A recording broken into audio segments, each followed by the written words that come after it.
करते हैं बहुत अच्छे होंगे। दोस्तों इस बार एसएससी जीडी जो आपके लिए आया है एक अच्छा सा मौका बन के, तो जितने भी जो पहले 23 साल तक था, तो इस बार खास करके आप लोग के लिए ही लाया है। 23 से कर दिया सीधा 26, सिर्फ इस बार के लिए ही है दोस्तों। तो ये मौका मत छोड़िए, मैं आप लोग को बार बार कहूँगा। ये मौका अगर आप छोड़ते हैं तो आपको शायद हो सकता है आगे बहुत तकलीफ होगी जॉब लेने में। तो दोस्तों स्वागत है मेरे यूट्यूब चैनल मैथ मैंथन और आर्यन कुमार पे। तो जितना जल्द हो सके इस चैनल से नहीं जुड़े हैं तो इस बार जुड़ जाइए। मैथ और रीजनिंग आपको एकदम बिल्कुल जीरो लेवल से एकदम बताएंगे, और जो भी पूछा जाएगा एसएसजीडी में 110% वही आएगा क्वेश्चन। तो आइए दोस्तों देखते हैं आज का पहला प्रश्न क्या कहता है। सवाल को बस समझिएगा, थोड़ा सा कॉन्सेप्ट समझिएगा, कुछ नहीं रहता। मैथ और रीजनिंग जिनको लगता है कि बहुत हार्ड रहता है तो एक बार ध्यान से सुन ले, कोई हार्ड नहीं रहता, बस 10 सेकंड में बनाएंगे। देखिए कैसे। तो पढ़ते हैं आज का पहला सवाल जो कि बहुत ही मोस्ट इंपॉर्टेंट क्वेश्चन है। स्टार जरूर लगा लीजिएगा, जितने भी बच्चे हैं स्टार लगा ही लीजिएगा तो ज़्यादा बेहतर रहेगा। ठीक है, थोड़ा सा माइक थोड़ा सा आवाज़ करेगा दोस्तों, 1 मिनट। ठीक है, तो क्वेश्चन पढ़िएगा। कहता है एक व्यक्ति को 80 रुपया में 90 कलम बेचने पर 20% की हानि होती है। बात को समझिएगा जरा सा, यहाँ पर ध्यान से पढ़िएगा। एक व्यक्ति है, उसको 80 रुपया में 90 कलम बेचने पर 20% की हानि होता है। कितना? 80 रुपया में जब वो बेचता है तो उसको कितने की हानि होती है? रुपये में 20% की हानि हो जाती है। तो उसको क्या हो जाएगा? 80% में, बात को समझिएगा, जब 20% की हानि हुआ तो कितना हो जाएगा? 100 में से 20 माइनस हो जाएगा। मैं पहले भी आपको वीडियो में बता चुका हूँ, ज़रा सा फिर से समझा देता हूँ, समझ लीजिए। जब भी आपको परसेंटेज में हानि बताएगा दोस्तों तो आपको क्या करना है? 100 से माइनस कर देना है। और जब भी प्लस कहे, जितना भी परसेंटेज कहे और लाभ कहे तो उसमें प्लस कर लेना है। बात को समझिएगा। एक व्यक्ति को 80 रुपया में 90 कलम बेचने पर 20% की हानि होती है। हानि का मतलब माइनस हो जाना। तो 80% बराबर कितना हो जाएगा? किसके बराबर हो जाएगा दोस्तों? कितने रुपया में बेच रहा है? 80 रुपया में। क्या बेच रहा है? 90 कलम यहाँ, 90 कलम यहाँ। कंफ्यूज नहीं होना है, ध्यान से देखना है। तो 80 कलम बेचता है, बात को समझना है, कुछ नहीं करना है, क्वेश्चन बन जाएगा तुरंत। अब क्या कहता है कि जब 20% का लाभ कमाना है, कमाने के लिए 90 कलम का विक्रय मूल्य, यानी 90 कलम के यहाँ भी विक्रय मूल्य है, 90 कलम का यहाँ, तो यहाँ पे 90 कलम बेच रहा है तो उसको 20% का हानि हो रहा है। लेकिन हमको कितना रुपया में हम बेचेंगे कि हमको 90 कलम का विक्रय मूल्य मिल जाएगा, है ना। तो देखिए 20% का जब लाभ करेंगे तो 100 में क्या हो जाएगा? 20 प्लस हो जाएगा, यानी कि 120% बराबर क्या हो जाएगा? 80 रुपया में कलम बेच रहा है, हानि में कितना है? बटा का 80%।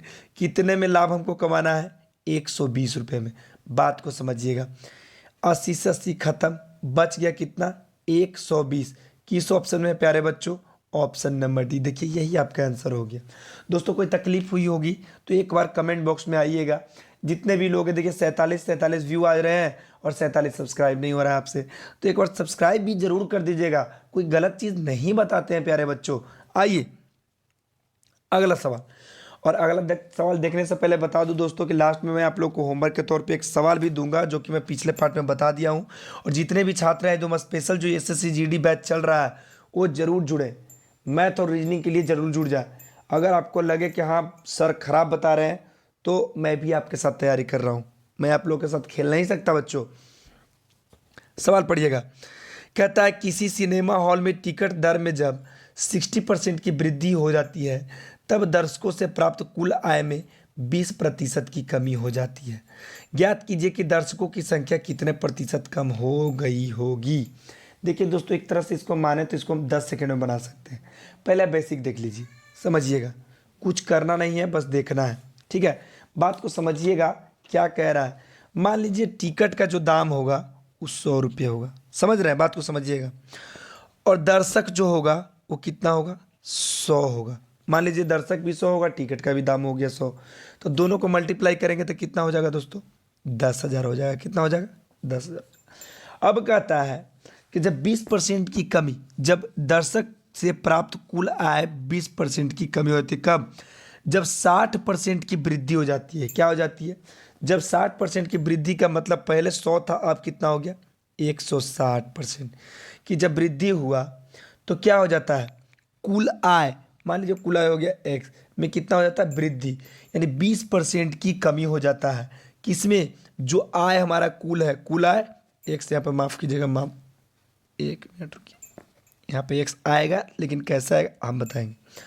160% की वृद्धि में आपका जो दर्शक हो गया मान के 20% कम हो गया, तो 20% जो कम हो गया, मान लीजिए वो दर्शक कितना कम हुआ x% मान लीजिए, और 20% इसमें कम हुआ, तो 20% कमी का मतलब उसका 80% कितना हो गया, 2 जीरो से 2 100 10 8 80 यानी 8000, कितना हो गया 8000। अब समझिएगा, अब निकाल दीजिए, कैलकुलेशन कर दीजिए, 160x बराबर 8000, तो x बराबर हो जाएगा कितना 50, 160 से क्या कर दिए 8000 में भागे कर दीजिए, कितने में आप परसेंटेज में निकाल लीजिए, 50 आया है एक्स के मान दोस्तों, कितना एक्स के मान 50 आया है, और जो कितने में, बात को समझिएगा, कितने में 100 रुपये में, 100 रुपये में कितना परसेंटेज में 100 से 100 खत्म हो गया, आ गया आपका 50%। देखिए इतना करने की ज़रूरत नहीं है, आपको इतना बेसिक एग्जाम में करोगे बहुत टाइम लग जाएगा, ठीक है, उतना मत कीजिए, डायरेक्ट आंसर दिया जाता है, ठीक है। कैसे, देखिए 20% की कमी का मतलब क्या हो गया, उसका 80%, 60% वृद्धि का मतलब उसका 160% बराबर कितना हो गया 80, तो 100% क्या हो जाएगा दोस्तों, एकदम डायरेक्ट निकाल दीजिएगा 100%, समझिए 80 बटा के 160 गुना कितना 100, 1 जीरो से 1 जीरो 8 दूनी 16, 50 दूना 100, डायरेक्ट 50 आ गया। तो ये मेथड कभी कभी गलत भी हो जाता है, लेकिन ये ट्रिक जो होता है आपका 80 से 90% इसी ट्रिक से बनता है दोस्तों, ठीक है। तो आप लोग यही ट्रिक यूज कीजिएगा, कोई दिक्कत हो तो, ठीक है। आइए आगे बढ़ते हैं, अगला सवाल ध्यान से देखिएगा, अगर कोई दिक्कत हो तो आप वीडियो में बने रहें, कमेंट बॉक्स में बताएं कि हमको यहाँ दिक्कत हो रही है। चलिए, कहता है अगर वीडियो अच्छा लगता है दोस्तों तो लाइक शेयर, और लाइक शेयर करो या ना करो, सब्सक्राइब कम से कम कर दिया करो, ठीक है। एक भिन्न के अंश में, जरा समझिएगा, बात को समझने की कोशिश कीजिएगा, एक भिन्न के अंश तथा हर दोनों में 2 जोड़ने से 9/11 बन जाती है।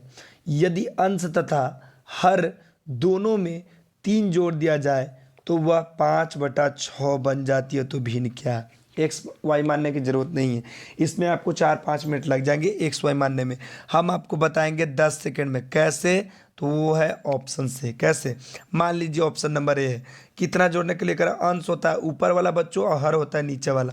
7/10 में मान लीजिए पहले क्या करा, 2 जोड़ना है, क्या जोड़ना है 2 जोड़ना है, दोनों अंश में और हर दोनों में। तो जोड़ने पे क्या हो जाए, 7 और 2 9 और 10 और 2 12। कह क्या रहा था, 2 जोड़ने से 9/11 बन जाती है, लेकिन यहाँ पे क्या बन रहा 9/12 बन जा रहा है, जो कि ये क्या हो रहा है, बिल्कुल सेटिस्फाइड नहीं हो रहा है। तो क्या हो गया, ये ऑप्शन बिल्कुल आपका गलत हो गया। क्या हो गया, आपका ये ऑप्शन बिल्कुल गलत हो गया।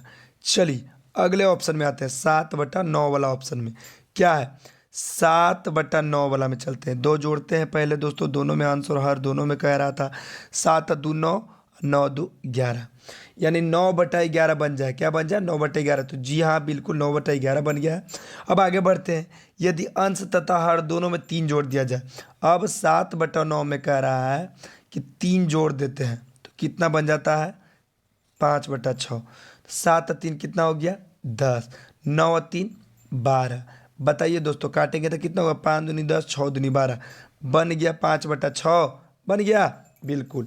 यानी कि जो 7/9 है उससे बिल्कुल सेटिस्फाइड हो जा रहे हैं, उससे 9/11 भी बन जा रहा है आपका, और 5/6 भी बन जा रहा है। तो दोस्तों आपको कहीं तकलीफ हो तो बताइएगा, मात्र 10 सेकंड में क्वेश्चन बन जाएगा, आपको एग्जाम में कोई टाइम नहीं लगेगा, और आपकी मैथ और रीजनिंग की तैयारी बहुत अच्छे से तैयारी की जा रही है, करवाई जा रही है। तो एक बार जरूर जुड़े, जितना जल्द हो सके जुड़ जाए। अगला क्वेश्चन, क्वेश्चन नंबर 4, ध्यान से समझिए क्या कहता है। देखिए ये क्वेश्चन जो है ना, इसको स्टार लगा लीजिए दोस्तों। हर सेट प्रैक्टिस सेट से लेकर हर एग्जाम में सवाल पूछा जाता है, ठीक है, पढ़िएगा, इसको हम आज बता देंगे कि आप कभी नहीं भूलिएगा। एक्स एक काम को 25 दिन में ख़त्म कर सकता है, उसी काम को वाई 20 दिनों में कर सकता है। दोनों मिलकर 5 दिन तक काम करते हैं और एक्स चला जाता है, फिर वो एक्स क्या हो जाता है, चला जाता है, तो अकेले वाई कितने दिनों में से इस काम को पूरा करेगा। चलिए, एक काम कर रहा है एक्स, एक है वाई, कितने दिनों में, 25 दिनों में और 20 दिनों में। ई वाला जब भी ऐसा प्रकार का क्वेश्चन पे सीधा एलसीएम मेथड बना देना है। क्या कर देना है, आंख बंद करके एलसीएम निकाल दीजिए। 25-20 का एलसीएम होता है आपका 100। अब दोनों का एक दिन का कार्य निकाल दीजिए। एक दिन में कितना यूनिट कर रहा है, तब 25 चौके 100, एक दिन में 4 यूनिट कर रहा है। अब 20-25 वाई जो है एक दिन में 5 यूनिट कर रहा है। अब दोनों साथ में मिल गया तो कितना हो गया, 9 यूनिट। जब 4 और 5 दोनों यूनिट साथ में मिल गया, यानी एक्स और वाई दोनों मिल गया, तो 9 यूनिट मिल गया। और एक साथ मिलकर लगातार कितने दिन किए, 5 दिन। तो 9 में 5 से गुना कर दीजिए, क्या हो जाएगा, 45। चलिए, अब क्या होता है, एक्स चला जाता है, दोनों 45 दिन तक काम किया, कितने यूनिट में, 100 यूनिट में। कितना में, 100 यूनिट में। उसके बाद एक्स चला गया, बाकी बचा काम क्या, जितना काम बचा, कितना काम बचा, तो 100 में से आप 45 घटाइए पहले, कितना आ गया, 55 यूनिट। बचा हुआ काम कितना बचा, 55 यूनिट काम बच गया। अब क्या कर रहा, पूछ रहा अकेले वाई, तो वाई का कितना है एक दिन का यूनिट दोस्तों, 5। जब एक दिन में 5 यूनिट कर रहा है तो 55 यूनिट करने में उसको कितना लगेगा, 55 में 5 से आप भागा कर दीजिएगा, आ जाएगा 11×5=55। कितना आ गया आंसर, 11 दिन। बताइए प्यारे बच्चों किस ऑप्शन में है, ऑप्शन नंबर ए आपका बिल्कुल राइट हो जाएगा। उम्मीद करते हैं आपको इस प्रकार का सवाल आप कभी भी बिल्कुल नहीं भूलिएगा, एकदम तबातोड़ सिखाया जा रहा है, जितना जल्द हो सके आप जुड़ जाए। ठीक है, आगे बढ़ते हैं। ये रहा आपका होमवर्क का सवाल। और दोस्तों ये वाला करने के लिए कभी मत भूलिएगा, जितना जल्द हो सके इसको कम से कम 50 भी करवाइए, 100 भी करवाइए, जो करवाइए जिससे हमको मोटिवेशन मिले और आगे भी पढ़ाई जारी रहे। तो ये क्वेश्चन मैं पिछले चैप्टर में बता दूँ मैथ वाला में, आप ज़रूर जुड़ जाइएगा, एक बार देख लीजिएगा चैप्टर क्या कह रहा है क्या नहीं कह रहा है। ठीक है, तो आज के लिए इतना ही दोस्तों, कल फिर मिलते हैं रीजनिंग के चैप्टर में। जय हिंद, राधे राधे।